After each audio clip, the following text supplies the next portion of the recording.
All right. Welcome to another episode of Halloran's Garage. Thank you all for being patient with us while we're getting back in gear again here. But we are getting a lot of input from people saying they'd like some more topics and things like that. So we're more than willing to talk about anything, whether you all want to listen or not. I guess you'll let us know. But If they won't, they'll turn us off. they'll just turn us off. Yeah, that's the beauty of television. Sometimes you can just turn it off. If you don't like it, you can watch something That's else. right. That's right. The topic we were discussing today is kind of a nationwide thing. It's not just a West Virginia thing or anything like that. It's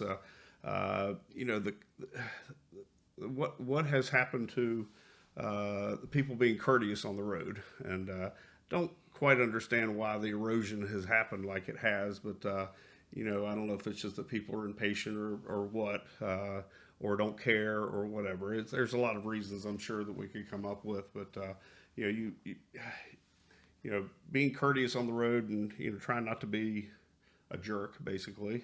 Right. It would make the roads a lot better. I guess. One of the things that probably drives a lot of people crazy is the people that will be on an interstate or a byway and they're just staying in the left lane. And I don't really quite understand why you would stay in the left lane all the time, but some people, as soon as they get onto the interstate or the highway, they hit the left lane and they just stay there. And don't really quite understand that. Well, and it's usually the speed limit or less.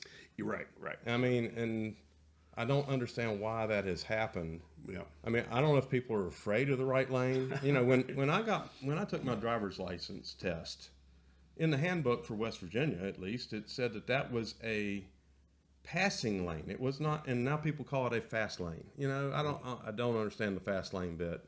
And I've seen where people have argued and complained, oh, well, it's same speed limit in both lanes. Well, yeah, that's true, but you don't know who the person is behind you that's coming up. They might have somebody sick in the car. They might have, I know somebody that their mother was dying at a nursing home and they got called and they had to rush there, and, people were holding them back and didn't make it there in time before their mother died. And, you don't know what the situation is with person or people behind you. Mm-hmm. They might be rushing to the hospital. Maybe somebody's sick in the car. Yeah. They might have had a heart attack, might be bleeding. You don't know. They may not be able to get hold of an ambulance. Yeah, but the courteous thing is to overtake a car and then move back over to the right lane and just move along with the traffic. If you come up to somebody that's moving slower, of course, go around them again. That's why it's a passing lane. Right. And you do have those people that do stay in the left lane all the time and do not yield at all. So instead of being like a friend of ours says he's always teaching them a lesson, he just rides behind them. Just go around them. You don't have to be rude about it or anything like that. Just go around them, and it's not the preferred line. Absolutely. Well, not. and it's not always safe to pass on the right. But when people don't get out of the way in the lane that you should be passing in, and these same people, God help them if they ever go to the Autobahn, maybe. Oh, yeah. Because in Germany, first off, if you don't get ticketed for it, which does happen, you could get run over. You get run over. When we went there, when we were driving on the Autobahn, I had to pass some slower vehicles. I did it as quickly as I could, and I got back over. And it wasn't 10 seconds after I got back over, and I think a Mercedes, a Ferrari, and maybe a Porsche went by us at about 150 miles an hour. If I'd just been sitting there, they would have run right into me. Yeah, 65 or 70 miles an hour, you'd have been in the way. Well, I was doing over 100, but sure. But still, I wasn't going anywhere near fast enough for them. Mm-hmm. I was driving a little diesel Peugeot, and it was lucky if it hit 120. Mm-hmm. And they have lanes that say this lane is this speed limit, this lane is this speed limit, this one's this speed limit. And it might be that the far left lane might be unlimited. Not the whole Autobahn is not unlimited, so don't get that misconception because everybody thinks, oh, it's just unlimited on the whole thing. It's not. So anyway, Well, obviously, we don't have the restrictions in different passing zones, but it's just a courtesy thing of getting in there and just yes, you can get in the left lane, but then move back over to the right lane. It could be 3 lanes wide, and the one that's always all the way over in the left lane or whatever it tends to be a problem. You cause what I like to refer to as a log jam, because you get a car that stays behind them, then another car stays behind them. Next thing you know, you've got 8 or 10 cars there that are all in the same left lane, and nobody's in the right lane anymore. And sometimes it's somebody that, like, especially here in West Virginia, where like say the West Virginia Turnpike, it's real curvy. Mm-hmm. You'll have maybe a tractor trailer in the right lane, mm-hmm. and somebody starts to pass them that's not used to the curvy roads, and they freak out, and they won't pass the truck, and they just sit there. Mm-hmm. And all of a sudden you got this line of cars 15, 20 along, mm-hmm. that's in the left lane wanting to pass, and this person will not pass them and get back over. Mm-hmm. And it's just causing a problem. But I've seen where there's been a line of 15, 20 cars and there's nothing in the right lane. Yeah, and it's like, why are you doing that? I don't. Anyway, that's a big. There was the gas man for Dale Earnhardt. He used to be on Sirius XM radio all the time, and he said one of his big pet peeves was that very thing. He said, I don't care if you're doing. He would say on the radio, he said, I don't care if you're doing 186 miles an hour. If you're not passing anybody, get over. Yeah. Right. You need to, show some respect for everybody else. That's right. There's going to be somebody that's going to come up on you at 190 miles an hour. So right. You're going to need to get the heck out of the way. So, yeah. But, and then changing from that, I can go out in the morning to go to work, and I live on a hill with a pretty tight set of curves on it. And people go down the hill from here, and they haven't left their house probably 5 minutes. And they got their phone in their hand, either texting or they're talking to somebody. It's like, what are you doing? First off, most cars anymore from 2012 up already have Bluetooth enabled in the United States. I think they mandated that back then. Mm-hmm. And so if you don't know how to connect your Bluetooth, please do that. Mm-hmm. And some of these cars you can actually do texting by voice. Now, it's not always that great, but you know what? If somebody texts you and you can see it on the screen, or preferably when the car talks to you and tells you that somebody's texted you, mm-hmm. you can tell it, respond to it and say, I'll call you back or I'll text you back. Right. Do that. But then also, where I've got like a 90-degree corner out here in front of my house, and I'll see people going down the hill, and not only are they on their phone, but they're across the double yellow line. And sometimes people are coming up the hill. Now, why in the 30-some years I've been here, how I haven't had a major accident out here, I don't know. Because I've seen some people coming up the hill that are all the way on the other side. It's almost one of them did hit my mailbox, which is off the street. So you know how far over they were going up the hill. So, I don't understand any of that either. I don't know if they're not paying attention or what, but you need to keep it in your lane. Mm-hmm, mm-hmm. So, Dario said it. It's a lane. It's a lane. Yeah. When we were at Daytona, it's a lane. So anyway, that's another thing. It just, I don't understand. Why can't, and I'll see some of these people that are in performance cars that handle well. Why are you across the line? Your car is perfectly capable of staying between the white line and the yellow line, between the mayo and the mustard. And why you're crossing that line, I don't understand. Yeah, you can work within your space and still have fun driving. That's right. So that's right. Basically what it boils down to. Yeah. One of the other things that we were discussing is, right now, Interstate I-79 and I-77 and 64 and all that here in West Virginia have a lot of construction on them right now. And you have, inevitably, there's a whole line of cars, and 2 or 3 miles back, they say, the lane is closed, say the left lane is closed or whatever, and everybody's merging over to the right lane. Well, you've got the people that will run all the way up there and then edge in. And what it basically does is just screws up the traffic. Cause a log jam. Yeah, somebody has to slow down to let your sorry tail end in. And why you think you're more important than anybody else? Just drop in line. Just get in line, and it keeps flowing. It's amazing. It's amazing how well it works. Okay, and if you've got an emergency going on, maybe you turn your flashers on, your high beams, Sure. and honk and say, "Can I please let me in? Yeah. I've got I've got something going on." Yeah, that'd be totally different. But these people will just run all the way up to where the road is choked down to nothing, and they will try to squeeze in. Well, and the traffic that's moving in whatever lane is open there, whatever, then has to adjust to let this guy or woman in. These people, And, whatever. So whoever, and so it really is a crappy thing to do. If you're just courteous, guess how much quicker that flows through that construction zone. Mm-hmm. I mean, if everybody just get in line and it goes. You'll be going 55 through the construction zone. Exactly. It flows then. But when pay attention to the sign. But when these people do this, all of a sudden everybody's got to stop to let that person in. And it's just a chain reaction then. And sometimes has to you check end up a little bit, causing an accident. That's maddening. And then sometimes you are stuck there for God knows how long. And you can't always go through the median. Sometimes, like on the West Virginia Turnpike, there's a wall there. You're not going anywhere. No. Going nowhere. And as much rain as we've had lately, that median, and you're not supposed to do it, but that median can be like a mud pit, and you're going to get stuck there. Yeah. So I wouldn't suggest going through that either. And not to mention, if the police see you do it, you're going to get a ticket. Yeah. They won't be very happy with you.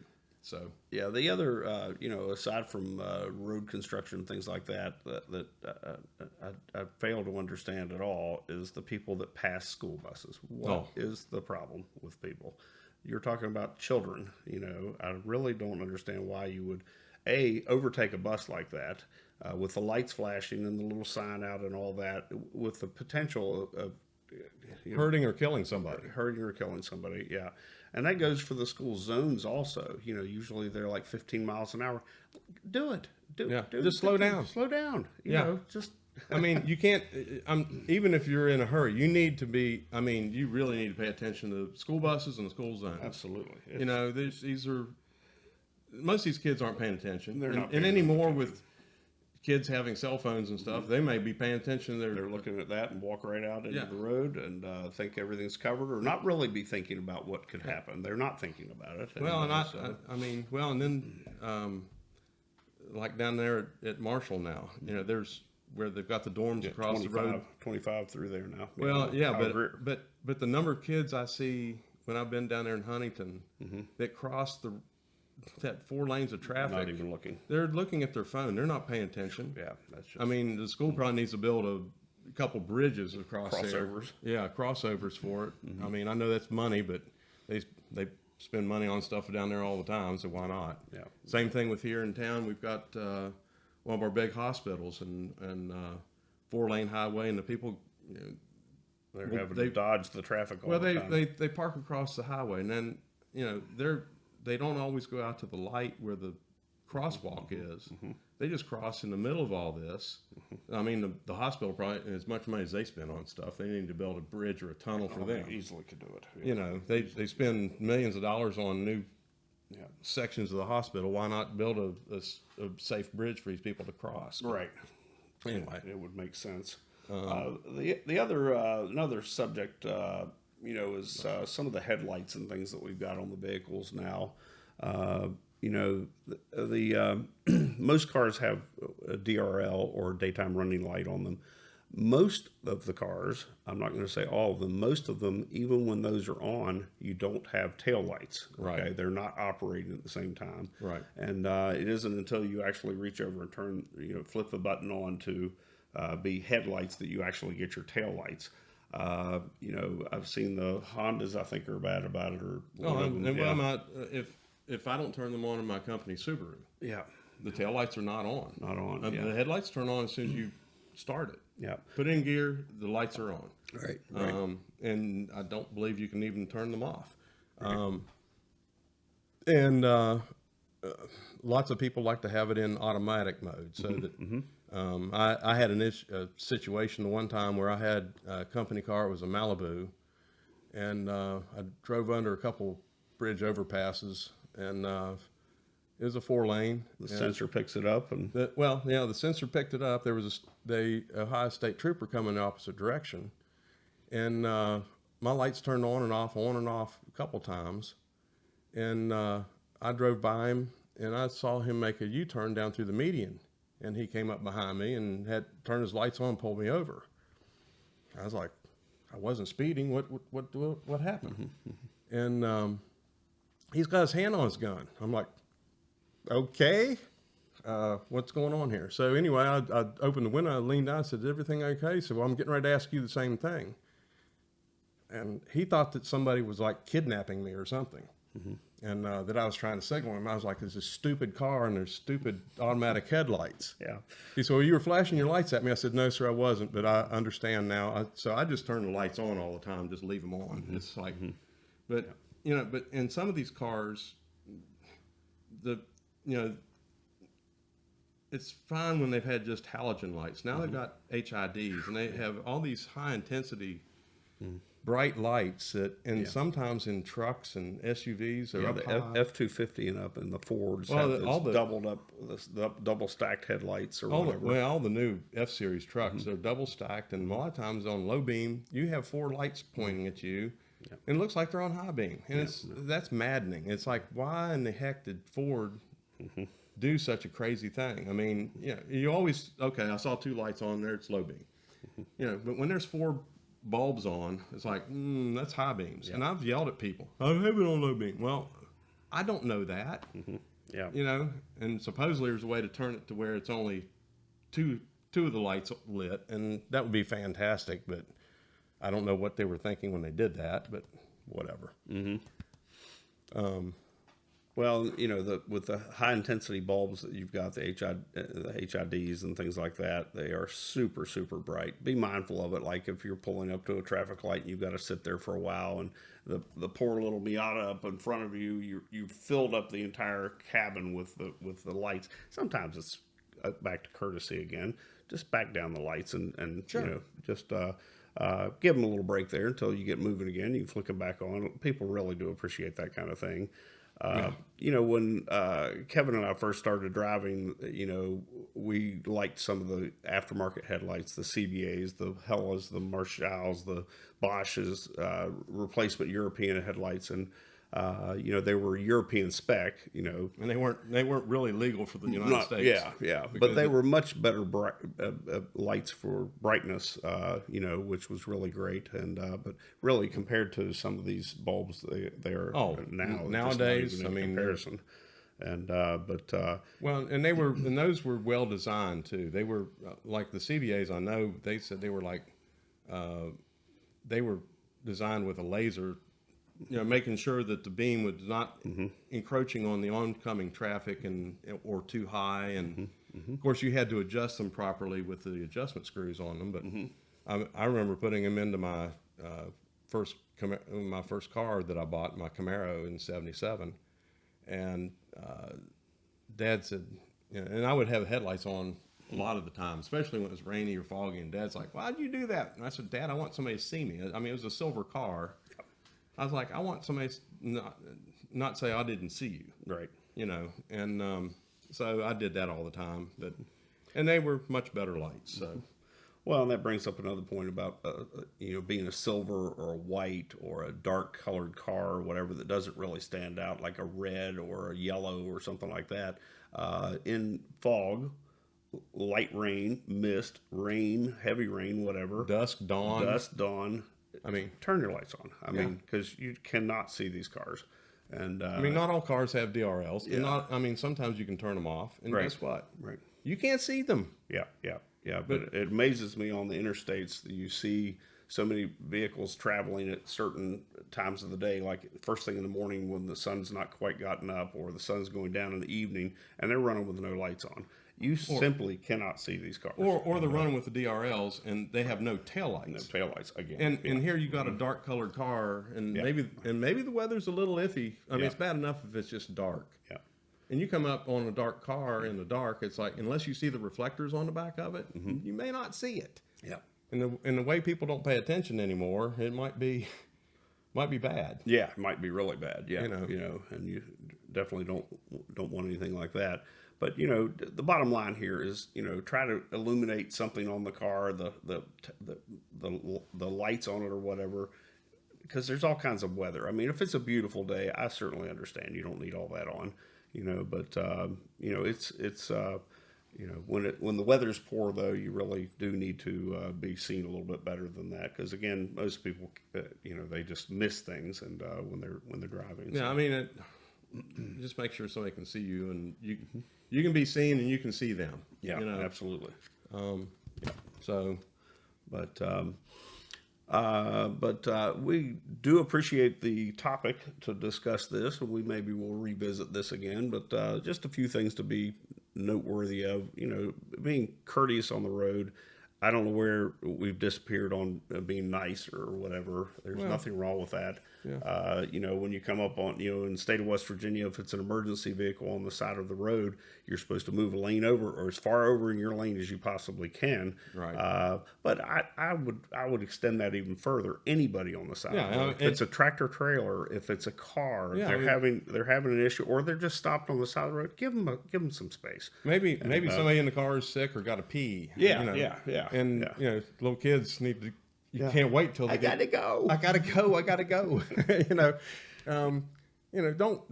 Don't encroach on them. I mean, don't be pop nice. their mirror off the side of the car or anything like that. Yeah. Oh, and that goes into a whole nother subject. I'll get there in just a second, but like on some of these back roads when we've been like on the tail of the dragon or some of these things, and these people are trying, they're trying to go as fast as they can.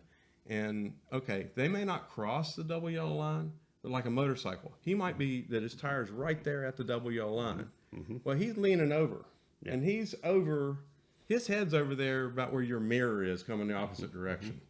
Mm-hmm. And it's like, God, please. And if you get that tire on that paint, there's not much traction there. No. And you're liable to lose it. Yeah. I understand they're trying to go, but it's not a racetrack. Stay off of it. Well, again, as we were discussing, you can work within your lane, and a motorcycle is much easier to work with your lane in. Yeah. And we do have a friend that did cross left of center on a twisty road here near Charleston, and it just about took his life. And he was very lucky that he got out of that with as little damage as he did. Well, he got pretty torn up. He got pretty torn up. His one leg was really torn up. I mean, he got bad scars, and I think he lost some muscle tissue in that leg. And he's going to suffer with that the rest of his life. So don't be that guy. Yeah. I understand wanting to play and have a good time, but I've seen too many times when somebody's gotten hurt or killed because they were too close to the line. The one time down there with the Porsche Club last year, the Wilderness Trail, we were down at the tail of the Dragon. There was a Corvette that went across the double yellow line, and he ran into a SUV coming up the hill. On that same day, later, we were down there at Fontana Dam, and a guy on a motorcycle came around the corner, and he was so far over, he actually took the fender off of the right side of the car. I mean, he was all the way over there making the corner, and he was tossed. His bike was tossed. He was like 200 feet down in a ravine down the woods, and we were stopped there. They had to bring the health net helicopter in. Unfortunately, the man died, and just because he was not thinking, and so, you got to be careful of all that stuff. But, then we got to people when you come up to an intersection. I mean, it used to be that if multiple people got to the intersection about the same time, the first person to the right, I guess, went first, and then, whoever was to the right of you went before you did. Well, I don't ever see anybody do that anymore. Or sometimes we'll get to an intersection, you wave somebody through, and or maybe they'll tell you to wave through. Okay, if you don't want to go, I'll go ahead and go. But sometimes you'll get to an intersection, they'll just go ahead and go, even though they got there after you. It's like, where's the courtesy there? So, Or coming up to a roundabout and stopping when when there's clearly an open space to roll in, and that's the purpose of a roundabout: in and find your spot and out. You know? and the roundabouts are getting to be more and more prevalent everywhere. Yeah, and great. And really and truly, okay, a lot of people don't like them. I get it. I don't know why they don't, but they don't for whatever reason. They're intimidated by Confusing. them. But they are. It's much quicker and smoother. I mean, you don't necessarily have to stop. Sometimes you do, because there's lots of traffic in the traffic circle. Okay, fine. But usually you can roll up to it and just roll into it and go around and get off at your exit of it. Your spot on the queue. So, or if you're going back around to go back the other direction, you go all the way around and go back out again. Yeah, absolutely. Some of the people I've seen lately on the interstate, they've missed their exit, and then they're backing up on the side of the road. Yeah. Just go to the next exit, turn around, get off, and come back. Okay, you've lost 10 minutes. Don't run the risk of causing an accident there. Maybe should have been paying more attention. Yeah. What were you doing that you missed the exit? You missed the exit. Yeah. And if you and I've done it. I've missed the exit, and it's like, oh crap. Well, guess what? I go to the next exit. I get off. I come back. Yeah, I just wasted 10 minutes or 15 minutes. Yeah. You didn't cause an incident on the road, though. It's like, I'm mad at myself, but you know what? It is what it is. So, and if you have questions or comments about this, or if you have your own little pet peeve about the way people are driving, fire them at us. I mean, we can talk about this again, because there's just so many people that just do not. I don't know what's happened. I mean, it used to be people were so nice and courteous to each other, and now everybody's like all for themselves, and I don't know why.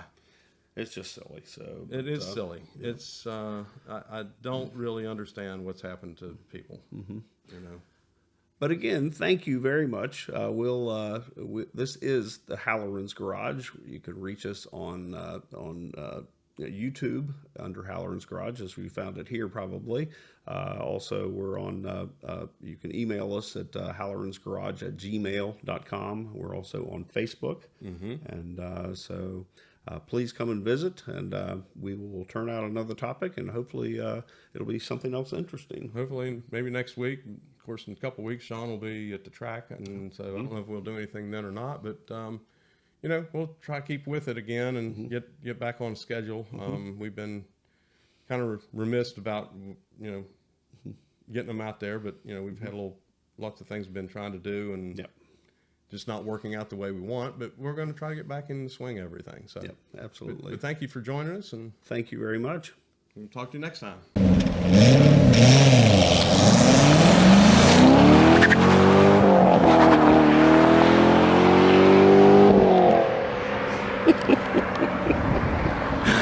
That's too fun.